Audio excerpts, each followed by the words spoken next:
Hi guys எல்லாரும் எப்படி இருக்கீங்க? இன்னைக்கு நம்ம revolution part timer season 2 episode 9 தான் பார்க்க போறோம். அதனால இதுக்கு முன்னாடி இருக்கக்கூடிய எபிசோட பார்க்கலனா போய் பார்த்துட்டு வந்துருங்க. ஏன்னா இது வரைக்கும் நீங்க எமிலியாவை ஒரு ஹீரோவா தான் பார்த்திருப்பீங்க. ஆனா இதுக்கு அப்புறம் ஒரு கரடி கிளாரா பார்க்க போறீங்க. அதனால இந்த எபிசோட்ல என்ன நடக்க போகுது, ஏது நடக்க போகுது, அப்புறம் போன எபிசோட் மாதிரி இந்த எபிசோட்ல ஏதாச்சும் விவசாயத்தை பத்தி சொல்ல போறாங்களா இல்ல வேற ஏதாச்சும் சொல்ல போறாங்களான்றது எல்லாத்தையும் உள்ள போய் நம்ம டைரக்டா பார்க்கலாம். ஆனா அதுக்கு முன்னாடி நம்ம சேனலுக்கு இன்னும் சப்ஸ்கிரைப் பண்ணாதவங்க சப்ஸ்கிரைப் பண்ணிக்கோங்க. அப்புறம் அப்படியே நம்ம சோஷியல் மீடியாவை ஃபாலோ பண்ணாதவங்க கீழே டிஸ்கிரிப்ஷன்ல லிங்க் இருக்குது, அதை யூஸ் பண்ணி ஃபாலோ பண்ற மாதிரி இருந்தாலும் ஃபாலோ பண்ணிக்கோங்க. ஏன்னா நீங்க இப்ப பாத்துக்கிட்டு இருக்குது இன்ஃபினிட்டி அனிமேஷன் சேனல். வாங்க டைம் வேஸ்ட் பண்ணாம இந்த எபிசோடுக்குள்ள போயிரலாம். சோ இந்த எபிசோட ஓபன் பண்ணதும் கரடி இந்த குட்டி பையன் அழுகுற சத்தத்தை கேட்டுட்டு இந்த பக்கத்துல யாரோ இருக்காங்கன்னு அட்டாக் பண்றதுக்காக ரெடி ஆகிட்டு இருக்குது. ஆனா அதுக்கு முன்னாடி சைட்டன் எப்படியாச்சும் இங்க இருக்கிறவங்களை எட்டிட்டு போகணும்னு நினைக்கிறான். ஏன்னா எமிலியாவாலையும் இவனாலையும் கொஞ்சம் ஓரளவுக்கு இந்த கரடியை ஈஸியா சமாளிக்க முடியும், ஏன் கொல்ல கூட முடியும். ஆனா அது எல்லாத்தையும் இவங்க பார்த்தாங்கன்னா நம்மள பத்தி ஏதாவது தப்பா நினைப்பாங்க. ஆசில்ட சொல்லி இவங்களை பத்திரமா கூட்டிட்டு போக சொல்லுவோம், இவனு கூட்டிட்டு போக ஆரம்பிக்கிறான். ஆனா இந்த நேரம்னு பார்த்து இந்த பக்கம் ஒரு கருப்பு கலர் கார் வரவும் கரடியை பார்த்துட்டு ஆர்ன் அடிக்க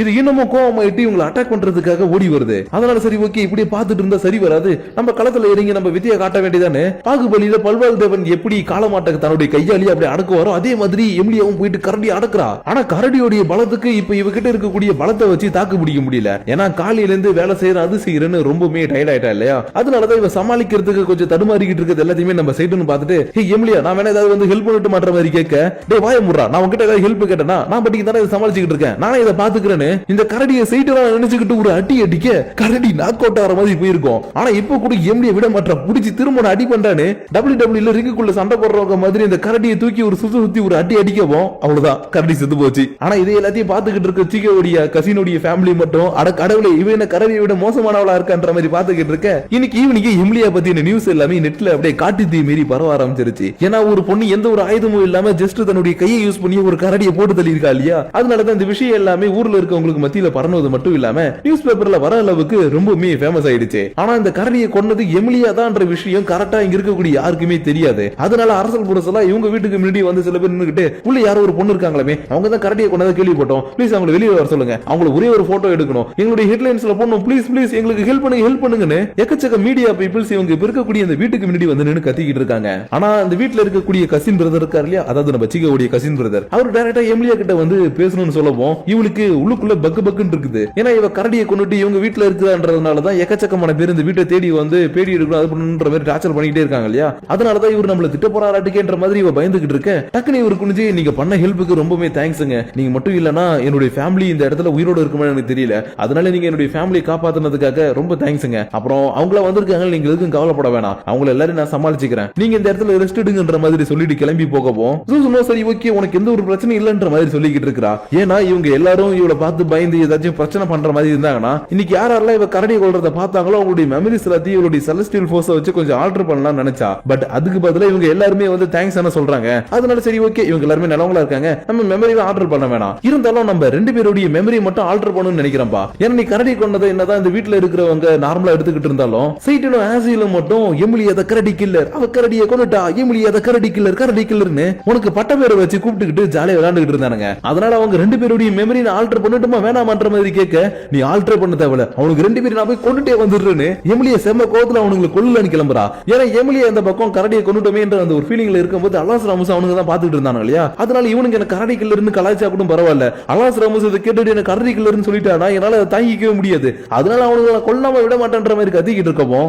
எமிலியா நான் சொல்றது கேளு, அலாஸ் ராமஸ் அதை கேட்டுக்கிறதுக்கு வாய்ப்பே இல்ல. ஏன்னா சீக்கோ தன்னுடைய கசினுடைய குட்டி பையனை தூங்க வைக்கிறது மட்டும் இல்லாம அலாஸ் ராமஸையும் தூங்க வச்சுட்டா. அதனால அவனுக்கு பேசிட்டு இருந்தது கண்டிப்பா அவளுக்கு கேட்டிருக்கிறதுக்கு வாய்ப்பு இல்ல, நீ எதை நினைச்சு கவலைப்படாதன்னு இவள இந்த பக்கம் சமாதானப்படுத்திக்கிட்டு இருக்க. இன்னொரு பக்கம் சைட்டனும் ஆசிலும் சீகோவுடைய அங்கிள் கூட சேர்ந்துக்கிட்டு கிரீன் ஹவுஸ்ல இருக்கக்கூடிய செடிங்களுக்கு எல்லாம் உரம் போடுறதுக்காக வந்திருக்காங்க. இருந்தாலும் இவங்க விவசாயத்தை வெளியிலயும் பண்றாங்க, இந்த மாதிரி இன்டோர்லயும் பண்றாங்க இல்லையா. அதனால ஏன் இந்த மாதிரி எல்லாம் பண்ணிக்கிட்டு இருக்கீன்ற மாதிரி கேட்க, எப்பா இது நான் பண்ண பிளானே இல்லப்பா, இது எல்லாமே என்னுடைய பையனுடைய பிளான் தான். ஏன்னா நாங்க என்னதான் தலைமுறையா அந்த கிராமத்துல விவசாயம் பண்ணிக்கிட்டு இருந்தாலும் என்னுடைய காலத்துல பெருசா ஒண்ணும் லாபமே இல்லப்பா. பயிர் போட்டோம்னா அதை விட கம்மியான ஈல்டு தான் எங்களுக்கு கிடைக்கும், அதை வித்தாலும் எங்களுக்கு அந்த அளவுக்கு வருமானமும் இல்ல, ரொம்ப நஷ்டமா தான் போயிட்டு இருந்தது. ஆனா நான் கஷ்டப்படுறது எல்லாத்தையுமே பார்த்து தான் என் பையன் வளர்ந்தான்றதுனால அவன் ஸ்கூல் படிச்சு முடிச்சதுக்கு அப்புறம் டோக்கியோல இருக்கக்கூடிய அக்ரிகல்ச்சர் காலேஜ்ல போய் சேர்ந்து நிறைய விஷயங்களை கத்துக்கிட்டு வந்தான். அப்படி அவன் கத்துக்கிட்டு வந்த விஷயங்களையும் எனக்கு தெரிஞ்ச விஷயங்களையும் ஒன்னா சேர்த்து தான் இன்னைக்கு நாங்க இன்டோர் அவுட்டோர் விவசாயம் பண்ணி என் காலத்துல நான் எடுத்த அந்த 1 மடங்கு ஈல்டை விட என் பையன் இன்னைக்கு 3 மடங்கு ஈல்டு எடுக்கிறான். ஏன்னா நாங்க அறுவடை பண்ணக்கூடிய பொருள் எல்லாத்தையும் யாரோ ஒருத்தவங்க வந்து வாங்கிட்டு போனாங்கன்னா எங்களுக்கு கம்மியான லாபம் தான் கிடைக்கும். அதுவே பக்கத்துல இருக்கக்கூடிய சூப்பர் மார்க்கெட் கடைங்க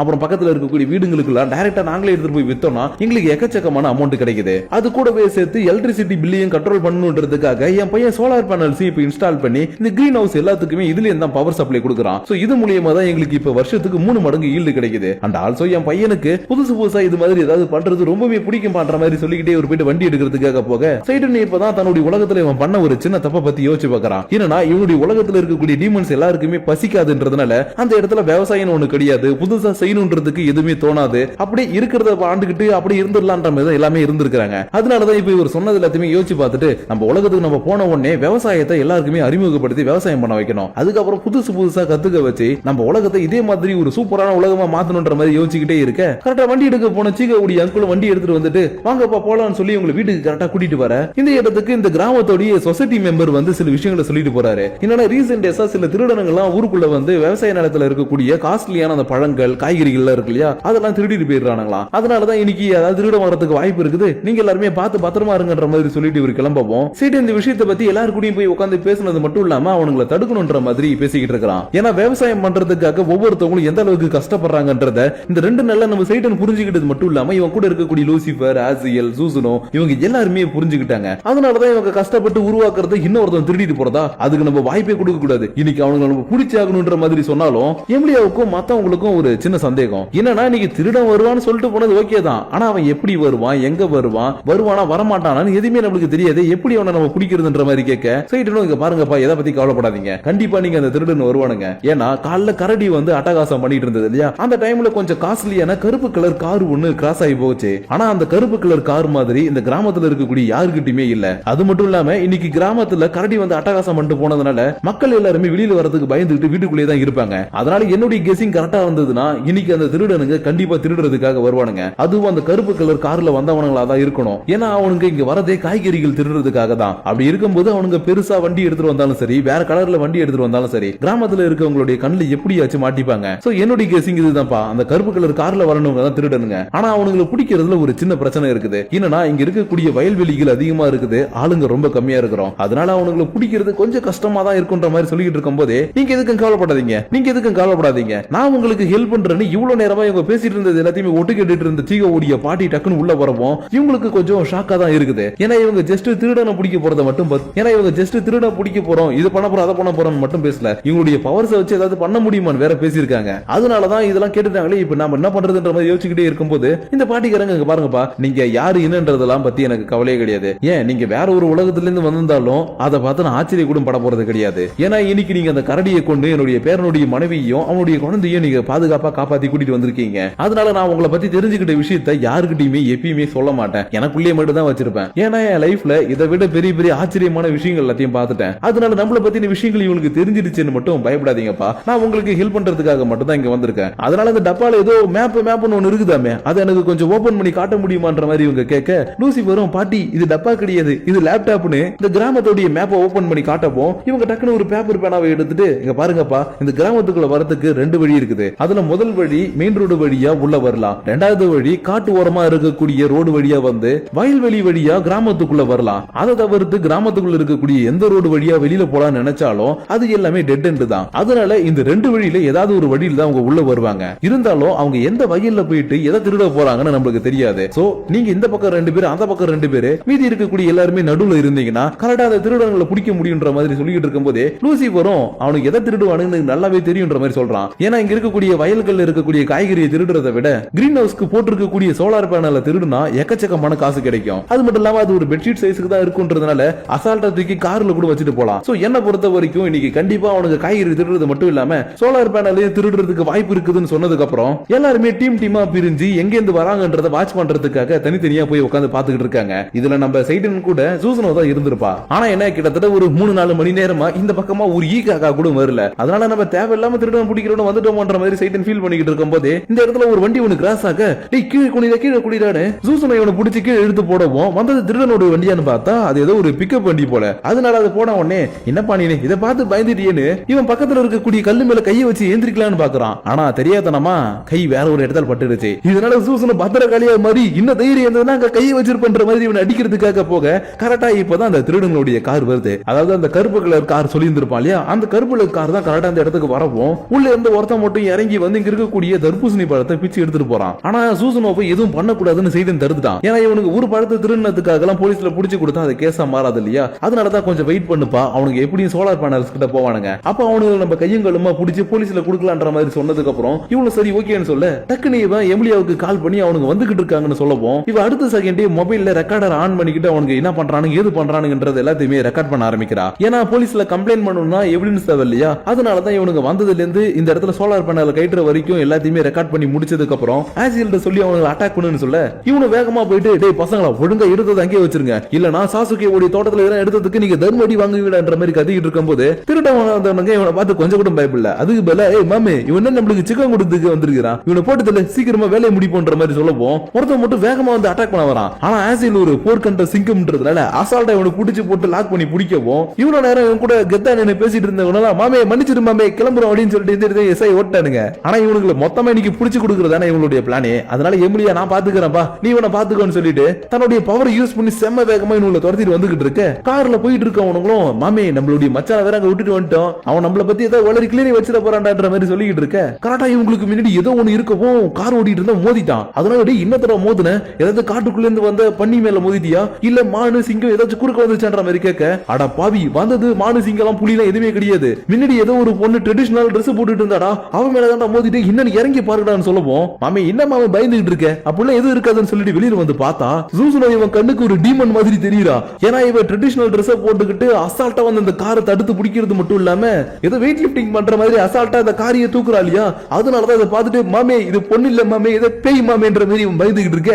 காரோடைய டாப் ரூஃப் எல்லாமே டம்மு டம்முன்னு ஓடியுது. என்னடான்னு பார்த்தா எம்எல்ஏ தன்னுடைய ஸ்வாட வச்சு பொளந்துட்டு இன்னைக்கு யாருமே எங்ககிட்ட தப்பிக்க முடியாதுன்னு இதை பொளந்துகிட்டு கத்தவும் டிரைவிங் சீட்ல இருந்தவன் பயத்துல பிஸ் அடிச்சுட்டான். அதனால டேய் தம்பி என்னடா என்ன பார்த்தா அவ்வளவு பயமாடா இருக்குன்ற மாதிரி கேட்டுக்கிட்டு இருக்க. கூட இன்னொருத்த உட்கார்ந்ததா இல்லையா அவன் எங்களெல்லாம் விட்டா போதும் சாமின்ற மாதிரி ஓட ஆரம்பிச்சுட்டான். ஆனா அங்க சுத்தி இங்க சுத்தி கடைசியில இவன் சைட்டன் கிட்ட வந்து மாட்டிக்கிட்டான். அது மட்டும் இல்லாம இவன் பயத்துல ஓடி வந்ததுனால இவனுடைய பயம் எல்லாமே சைட்டனுக்கு பவரா மாறவும் தன்னுடைய டீமன் லார்ட் ஃபார்முக்கு மாதிரி உனக்கு என்ன தைரியம் இருந்ததுன்னா இன்னைக்கு நீ விவசாயம் பண்றவங்கள்ட்ட திருட வந்திருப்ப, அதனால இன்னைக்கு நான் உன்னை தண்டிக்காம விட மாட்டான்டான்ற மாதிரி கத்தவும் இவன் பதிலுக்கு இப்படியே கத்திக்கிட்டு இருக்க. கொஞ்ச நேரத்துல பாட்டிமா இருக்காங்களே பிளான் எல்லாம் போட்டு கொடுத்தாங்களே அவங்க பேரனையும் சீகோவையும் கூட்டிக்கிட்டு மத்த எல்லாரும் இருக்கக்கூடிய இடத்துக்கு வேகமா வந்துகிட்டு இருக்காங்க. ஏன்னா இவங்க கண்டிப்பா இந்த திருடங்களை பிடிச்சிருவானுங்க தெரிஞ்சு இவங்க ஆல்ரெடி போலீஸ்க்கு போன் பண்ணி இந்த இடத்துக்கு வர சொல்லிட்டாங்களாட்டுக்கு. அதனாலதான் இவங்க டைரக்டா இந்த இடத்துக்கு வரவும் இவங்களுடைய பேரனுக்கு மட்டும் எப்படி இந்த எமிலியா இவங்க எல்லாம் சேர்ந்து இவங்களை பிடிச்சாங்கன்னு சுத்தமா தெரியவே இல்ல. அதனால இவங்க யாரா இருப்பாங்கன்ற மாதிரி யோசிக்கவும் டேய் பேராண்டி அவங்கள பத்தி யோசிக்கவே கூடாது, அவங்களுடைய பொண்டாட்டி புள்ளை எல்லாருமே காப்பாத்தி இந்த கிராமத்துக்கு நல்லது பண்ணிருக்காங்க, அதனால அவங்க யாரு இன்ன எங்க வந்திருக்காங்கன்றதை யோசிக்கிறத விட்டுட்டு அவங்களை எல்லாரையும் சீகோவுடைய ஃப்ரெண்டா பாருப்பான்னு சொன்னதுக்கு அப்புறம் சரியா ஒரு 2-3 நாள் கழிச்சு சைட்டனுடைய வீட்டுக்கு ஒரு பார்சல் வரவும் இதெல்லாத்தையும் பார்த்துட்டு ஆசில் ரொம்ப ஆனந்த கண்ணீர் வடிச்சுக்கிட்டு இருக்கான். என்னடான்னு பார்த்தா இவங்க அந்த கிராமத்துல நிறைய ஹெல்ப் எல்லாம் பண்ணாங்க இல்லையா? அதனால இவங்களுக்கு சம்பளத்தை கொடுக்கறது மட்டும் இல்லாம அந்த கிராமத்துல இருக்கக்கூடிய நிறைய பேர் எக்கச்சக்கமான காய்கறிகளை அனுப்பிக்கிட்டே இருக்கிறாங்க. அதனாலதான் இது எல்லாத்தையும் பார்த்துட்டு ஆனந்த கண்ணீர் வடிச்சுக்கிட்டு இருக்க சைட்டன் வில்லேஜ்ல இருக்கக்கூடிய சீகோவுக்கு போன் பண்றான். ஏன்னா அவ இன்னமும் அங்கதான் இருக்கிறா. அதனால அவளுக்கு போன் பண்ணி அவளுடைய கசின் பிரதர் யாரெல்லாம் இவங்களுக்கு ஃப்ரூட்ஸ் அனுப்பி வச்சாங்களோ அவங்களுக்கு எல்லாம் தேங்க்ஸ் சொல்லிக்கிட்டு இருக்கேன். லூசிபரும் இப்பதான் அந்த கிராமத்துல நடந்த அந்த சின்ன திருட்டு இருக்கு இல்லையா அதை பத்தின நியூஸ் எல்லாத்தையுமே உட்காந்து படிக்க ஆரம்பிக்கிறான். அதுல இப்ப இவங்க கடைசியா அவங்களை புடிச்சு கொடுத்துட்டு வந்ததுனால அவங்க கொடுத்த ஸ்டேட்மெண்ட்ல இந்த பசங்களுக்கு ஏதோ மென்டல் டிசார்டர் இருக்கிற மாதிரி மென்ஷன் பண்ணிருக்காங்க. ஏன்னா இவங்க எல்லாரும் ஒரு டீமனை பார்த்ததா சொல்லி இருக்காங்க, அப்புறம் ஒரு பொண்ணு வந்தா காரை தூக்குனா இன்னொரு பொண்ணு வந்தா ஷீல்ட கிழிச்சா அப்படின்னு நிறைய விஷயங்களை சொல்லியிருக்காங்க இல்லையா? அதனால அந்த பசங்க எல்லாருமே மென்டலா பாதிக்கப்பட்டிருக்காங்கன்ற மாதிரி இந்த நியூஸ்ல போட்டிருக்க இவங்களுக்கு கொஞ்சம் சந்தோஷமா இருக்குது. ஏன்னா இவங்களுடைய உண்மையான ஐடென்டிட்டி வெளியில ரிவீல் ஆகல இல்லையா? அதனாலதான் இந்த பக்கம் இவங்க சந்தோஷப்பட்டுக்கிட்டு இருக்க. இன்னொரு பக்கம் சமைக்கவே தெரியாத எமிலியாவுக்கு எக்கச்சக்கமான காய்கறிகள் அனுப்பி வச்சிருக்காங்க. அதனால இதெல்லாம் வச்சுக்கிட்டு என்னடா பண்றதுன்ற மாதிரி பாத்துக்கிட்டு இருக்கும் போதே இன்னொரு பக்கம் அலாசராமுசும் கையில கரடி பொம்மை வச்சு விளையாண்டுகிட்டு இருக்கா. அது மட்டும் இல்லாம இவ கரடி வேற கொஞ்சம் சோகமா இருக்கிற மாதிரி இவளுக்கு தெரியவும் ஏய் கரடி பொம்மை நீ கவலைப்படாத, எங்க அம்மா ஒன்னெல்லாம் எதுவுமே செய்ய மாட்டாங்க, ஏன்னா எங்க அம்மாவுக்கு பெரிய பெரிய கரடியை கொள்றதுதான் பிடிக்கும், ஏன்னா எங்க அம்மா ஒரு கரடி கில்லர்ன்ற மாதிரி சொல்லவும் எமிலியாவுக்கு அவனுங்களை இப்பவே கொண்டுலாமன்னு கொழுந்து விட்டு எரிய ஆரம்பிக்குது. இருந்தாலும் சரி ஓகே அப்படின்னு சொல்லிட்டு கொஞ்சம் அமைதியாகவும் அந்த திருடனுங்களை அன்னைக்கு பிடிச்சு கொடுக்கும் போது நடந்த விஷயத்தை எல்லாத்தையுமே நினைச்சு பாக்குறா. ஏன்னா சைட்டன் இந்த உலகத்துக்கு வந்ததுக்கு அப்புறம் எக்கச்சக்க பேருடைய பயத்தை எடுத்துதான் தனக்குள்ள இருக்கக்கூடிய பவரை கொஞ்சம் கொஞ்சம் இன்க்ரீஸ் பண்ணிக்கிட்டான். ஆனா அன்னைக்கு ஒரே ஒருத்தனுடைய பயத்தை மட்டும் யூஸ் பண்ணி அவனுடைய டீமன் லார்ட் உருவத்துக்கே மாறினா இல்லையா? அதனாலதான் அன்னைக்கு நடந்த விஷயத்தை எல்லாத்தையுமே யோசிச்சு பார்த்துட்டு நான் அவன் கூட இன்னமும் க்ளோஸா இருந்து அவன் வாட்ச் பண்ணிக்கிட்டே இருக்கணும். ஏன்னா அவன் என்னதான் இந்த இடத்துல எந்த ஒரு தப்பும் பண்ணலனாலும் அவனுடைய பவர் எல்லாமே கொஞ்சம் கொஞ்சமா அவனுக்கு திரும்ப வந்துகிட்டே இருக்குது. அதனால இதுக்கப்புறம் வரப்போற நாட்கள்ல அவன் பெருசா எதுவும் தப்பு பண்ணக்கூடாதுன்னா அவன் இதுக்கப்புறம் என்ன பண்ண போறான்றதை நான் இன்னமும் க்ளோஸா வாட்ச் பண்ணி ஆகணும்ன்ற மாதிரி யோசிச்சுக்கிட்டு இருக்கும் போதே ஈஸ்லாவில் இருக்க இருக்கக்கூடியவளுடைய ஃப்ரெண்டு கிட்ட இருந்து போன் கால் வருது. அதனால என்னப்பா அப்படின்னு சொல்லிட்டு ஜாலியா எடுத்து கேட்டா, அவ எடுத்ததும் எப்பா உன்ன மாதிரி நீ மட்டும் தானே இருக்கிற, வேற ஏதாச்சும் இருக்காங்களான்ற மாதிரி கேக்குறான். ஏன்னா இன்னைக்கு இவ எம்லியா மாதிரி இருக்கக்கூடிய ஒயிட் ஹேர் வச்சிருக்கக்கூடிய ஒரு லேடியை மீட் பண்ணலாம். அதனாலதான் உன்ன மாதிரி யாராச்சும் இருக்காங்களா, இல்ல உனக்கு அக்கா தங்கச்சி யாராவது இருக்காங்களான்ற மாதிரி கேட்கவும், இல்லப்பா அப்படிலாம் யாருமே இல்ல, இருந்தாலும் அவங்களுடைய பேர் என்ன சொன்னாங்கன்ற மாதிரி கேட்கவும், அவங்களுடைய பேரு லைலான்னு சொன்னாங்கன்னு சொன்ன உடனே, அம்மா நீங்க திரும்ப வந்துட்டீங்களான்னு இந்த பக்கம் ஷாக்காக அப்படியே இந்த இடத்துல இந்த எபிசோட முடிக்கிறாங்க. சோ கைஸ், இன்னைக்கு நம்ம பார்த்த இந்த எபிசோடு உங்களுக்கு பிடிச்சிருக்கும் நினைக்கிறேன். அது மட்டும் இல்லாம இந்த எபிசோடும் இதுக்கு முன்னாடி இருக்க எபிசோடும் கொஞ்சம் கருத்துக்களை திணிச்சுக்கிட்டு இருந்தாங்க. ஆனா இதுக்கப்புறம் வரப்போற எபிசோட்ல ஸ்டோரியை ஃபோக்கஸ் பண்ணி நிறைய விஷயங்களை கொண்டு வருவாங்க. ஏன்னா எண்டிங்ல நம்ம ஹீரோ எமிலியாவுடைய அம்மா லைலா வந்துட்டு தான் மென்ஷன் பண்ணிருக்காங்க இல்லையா, அதனால அவங்க இதுக்கப்புறம் வரப்போற எபிசோட்ல என்ன பண்ண போறாங்க, எது பண்ண போறாங்க, எமிலியா கூட சேர போறாங்களா இல்ல எமிலியாவை எதிர்த்து நிக்க போறாங்களா அப்படின்றத வரப்போற எபிசோட்ல பாப்போம். ஏன்னா எமிலியாவுடைய அம்மாவும் ஆர்க்ஏஞ்சல் தான். சோ அதனால என்ன நடக்க போகுதுன்றத நெக்ஸ்ட் எபிசோட்ல பாப்போம். ஆனா அதுக்கு முன்னாடி இந்த எபிசோட பத்தின உங்களுடைய பர்சனல் தாட்ஸ் அண்ட் வியூஸ் மறக்காம கீழ இருக்கக்கூடிய லைக் ஷேர் பட்டனை தட்டி விட்டுட்டு கமெண்ட் பண்றதா கமெண்ட் பண்ணுங்க. அப்படி இல்லையா அதுக்கு பதிலா நான் போன எபிசோட்ல சொல்லியிருப்பேன், ஒரு மரக்கண்ணு நெட்டுட்டு முடிஞ்சதை என்ன இன்ஸ்டாகிராம்ல டேக் பண்ணி விடுங்க. சோ அந்த மாதிரி சின்னதா எனக்காக ஒரு மரக்கண்ணு நெட்டுட்டு இன்ஸ்டாகிராம்ல டேக் பண்ணி விடுங்க. அதுக்குன்னு வளர்ந்து இருக்கக்கூடிய தென்னமரத்தை போட்டோ எடுத்து இது நான் வளர்த்ததுன்னு சொல்லி டேக் பண்ணி விடாதீங்க. புதுசா ஒரு கண்ணு வச்சு அதை எனக்கு டேக் பண்ணி விடுங்க. நான் உங்களை நெக்ஸ்ட் எபிசோடோட வந்து மீட் பண்ற வரைக்கும் உங்களிடமிருந்து விடை பெறுவது உங்கள் நான்.